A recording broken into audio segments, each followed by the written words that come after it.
In the spring of 2007, the Bush crime spree in Washington goes on under the nose of the new Democratic Congress. On Capitol Hill, oversight has blinders and is wearing sunglasses.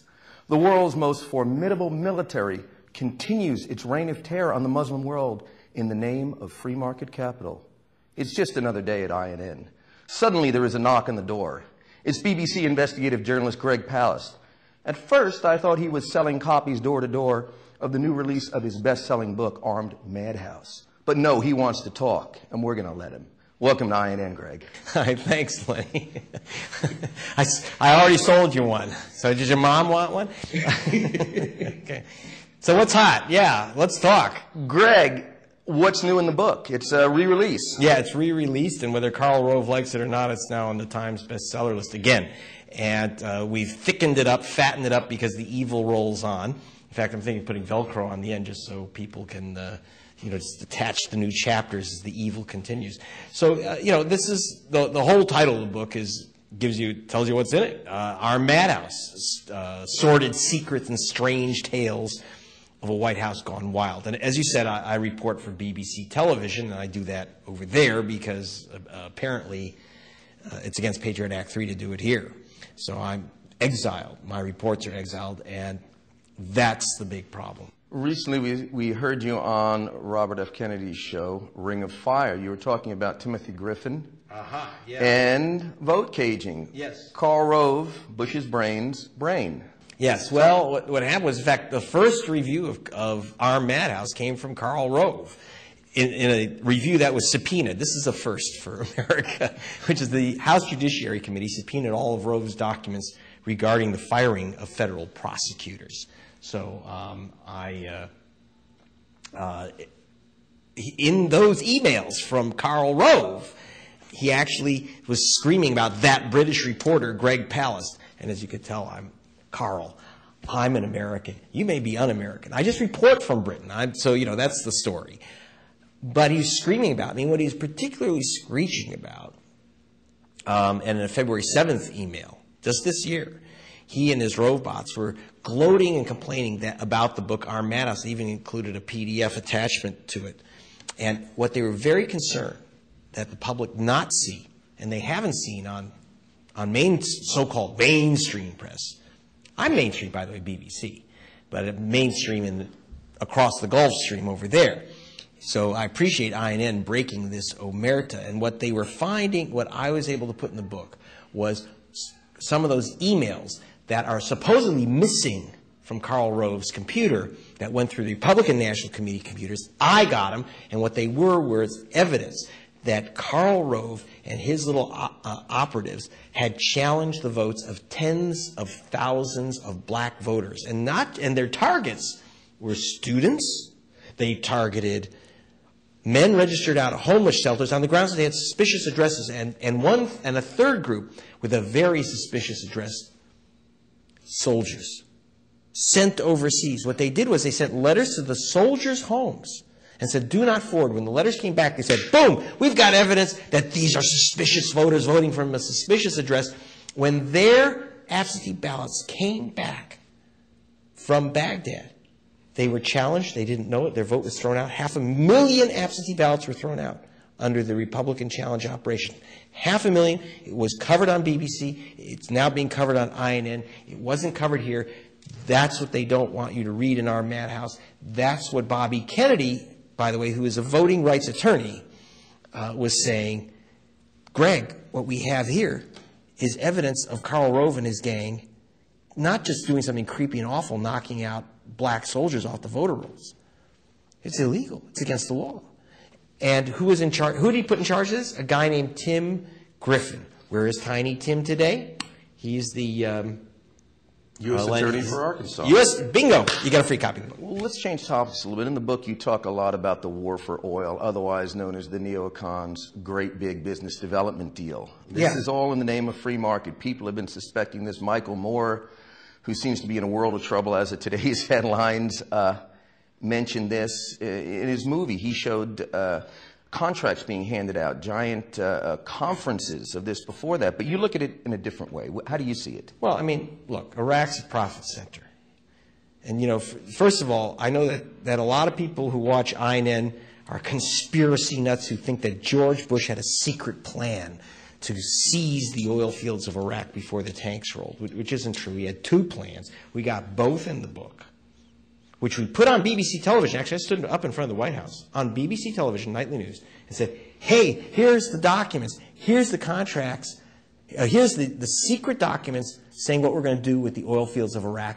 These things were developed, by the way, beginning December 2002, a month before the inauguration. Forget September 11th. September 11th was just, you know, the sales pitch. There were two plans. And one plan was neocon plan, which was we're going to remake Iraq, we're going to privatize everything, we're going to sell off everything, which they did. The problem with selling off Iraq's banks, Iraq's bridges, Iraq's water systems, is that the people of Iraq only had bags of those Saddam dinars. They couldn't buy their own country back. It was sold off. Every Iraqi bank was sold to a consortium controlled by Lehman Brothers.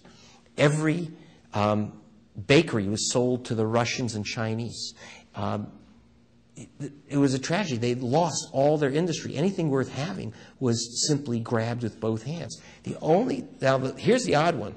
People said, yeah, but they didn't privatize the oil fields. They didn't sell off the oil fields. That's because, you know who objected? They didn't care what the Iraqis said. Big Oil objected. Chevron objected. Exxon objected. Why would the oil companies object to selling off Iraq's oil fields? The answer is they've been in the Mideast a long time. They said, that's not how you do it. You don't take title, you take control. See, they need a state oil company to have control to suppress oil production in Iraq. See, because the basic rule of oil production is the lower the supply, the higher the price. So they had this whole scheme going. I was one of those people who said, well, we went into Iraq for the oil. We didn't. We did not go into Iraq for the oil. We went into Iraq to make sure we didn't get the oil. In other words, the lower the supply, the higher the price. Saddam wanted to sell more oil. Remember, we're the ones that limited him. We had something called an oil for food program, right? Very little food for them, very little oil for us.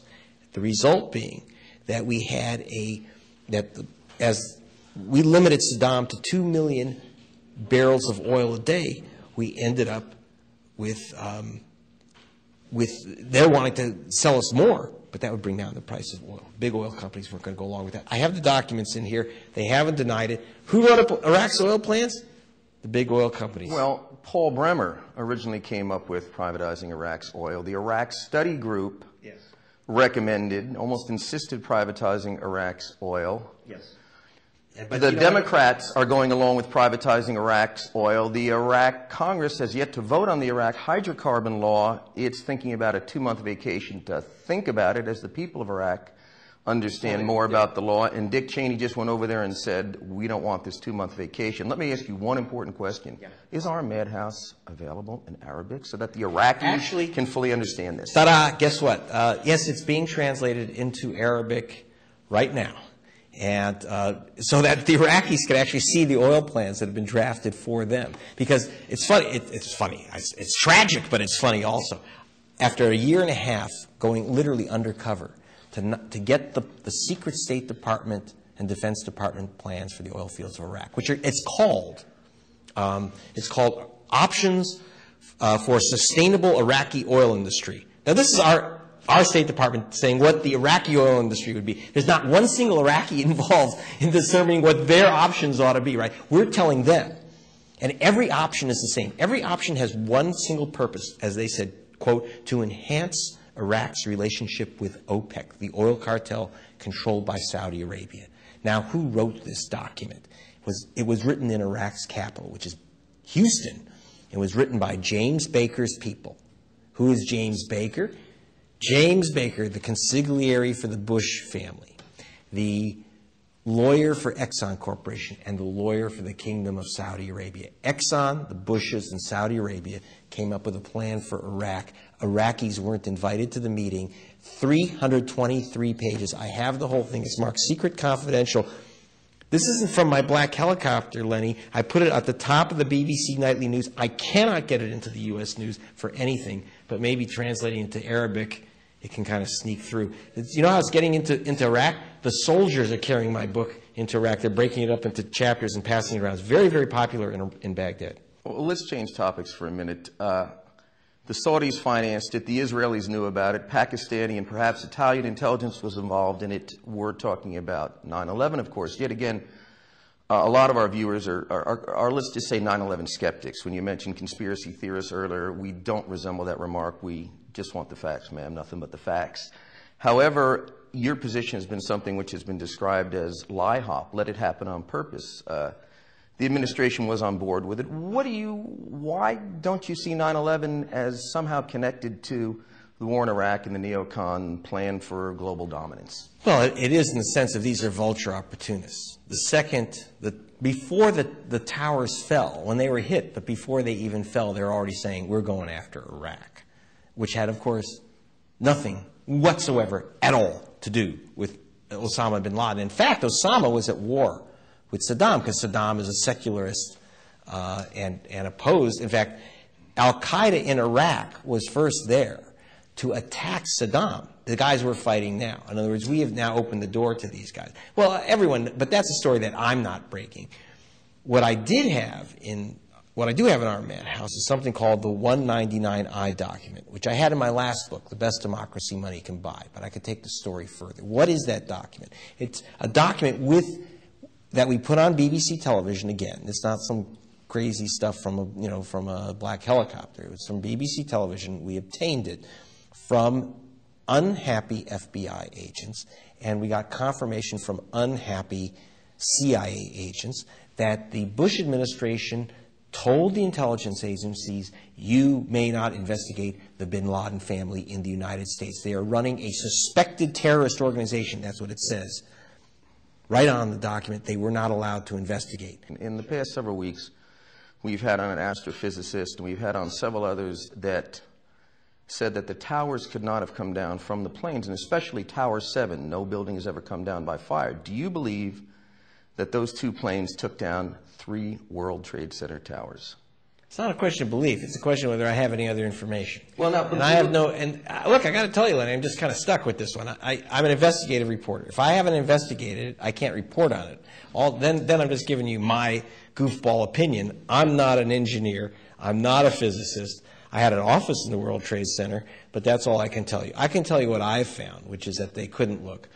To me, I see, like everyone else, I see the picture. It looks to me like planes hit the building, and my information doesn't comport with the idea that of like a controlled demolition. We have looked at that, and I'm sorry if people are upset about this, but we spent a long time very, very seriously looking at that, and that just didn't happen. The only information we had on that, just to finish up on this, was the NIST report. And you're saying in 90% of what the government says you doubt, and you've done investigative reporting, and you've found out that they tend to lie a lot. But in this particular case, you choose to believe the administration's line on what happened. And that to me is surprising. I don't know everything. And, neither Bush nor bin Laden send me their letters. Karl Rove does. He sent them accidentally to me through his email. He misaddressed his little evil emails, and I got 500 of them. I kid you not. So, it's not a question. Look, the Bush administration is almost systematic in its prevarication, mendacity, when they say things like, we never thought an airplane would hit a building, and, it's like complete, as we'd say in Britain, bollocks. You can't, no sentient human is going to believe the stories told by the Bush administration about the attack on America. The question is, alternative theories are very difficult to prove because, they're difficult. You can posit other theories, but that we can't prove either. The problem is the administration, my concern is that the administration's line is such baloney that it allows, it's like a petri dish for allowing all kinds of other stuff to grow up, which may or may not hold water. I can't look at all these, but, controlled demolition I could rule out. And I'm sorry, it rules out. But on the other hand, and it also doesn't comport with the information we have about bin Laden attacking.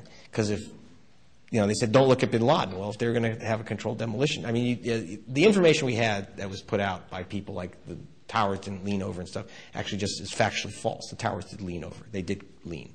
And it's that simple. And so the information that was given out, I haven't seen any engineer. It takes 2 years to wire a building for controlled demolition.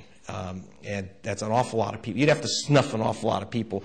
It's Occam's razor. If you're going to take out a building and you could do it by, look, let's remember something. The U.S. government hired bin Laden to kill people in Afghanistan. Why can't they hire bin Laden for something else? I mean, that's another theory. You know, if you're going to take out the buildings, you're not going to do it with dynamite. You know, it's just not going to happen. And there's zero evidence. I mean, when I say there's zero evidence, I mean there's absolutely stone cold nothing there. I'm sorry, Lenny. That's what I got to tell you. Well, I have a collection of scientists who would beg to differ. However, No. There's no engineer. You can have ballroom dancers. You can have great actors. You can have poets. You can have physicists. And there's a guy, Dr. Jones. His last big theory was that Jesus met with the Mayans after the resurrection. He's a complete fruitcake and a complete utter fraud, Mr. Jones. Come at me. Now, here's what I want to do. You know, at a certain point, what we're doing is we're legitimizing a government. We have to be very careful when we talk about 9/11 truth, that what we don't let happen, while their story isn't believable, that we don't come up with such goofball theories that are so easily disprovable that they discredit questions raised about this administration. We fully disagree. The book is Armed Madhouse. It has a lot of great information, and I hear it's available with Free Speech's pledge drive that's going on right now. You can get a Free Speech pledge drive, your local Pacifica stations, INN, anyone. What I want to do is make sure that independent, unbossed media gets this word out. Because as Karl Rove said, we are very lucky that the U.S. media, national media, has not picked up the investigations in Armed Madhouse. Well, Lenny has at INN, and I really want to thank you for actually kind of sneaking me through the electronic Berlin Wall that these guys have set up and bringing my reports back home. Lenny, you are doing very, very important work. I hope you out there have some strong idea how powerful and important INN is.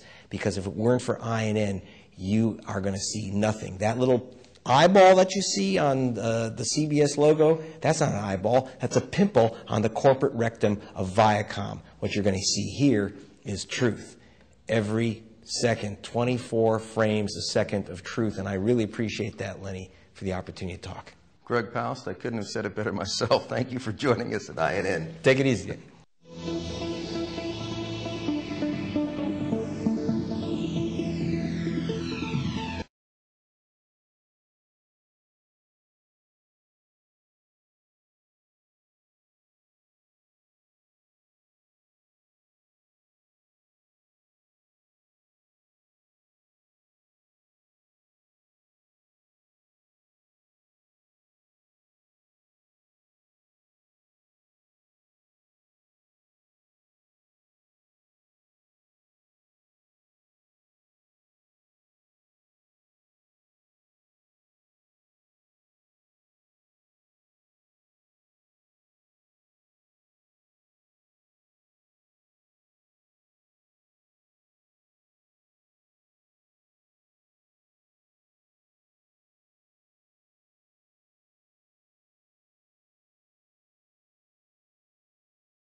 The International Newsnet World Report is broadcast television in more than 20 million homes in America. We are non-commercial, non-profit, and we are viewer-supported.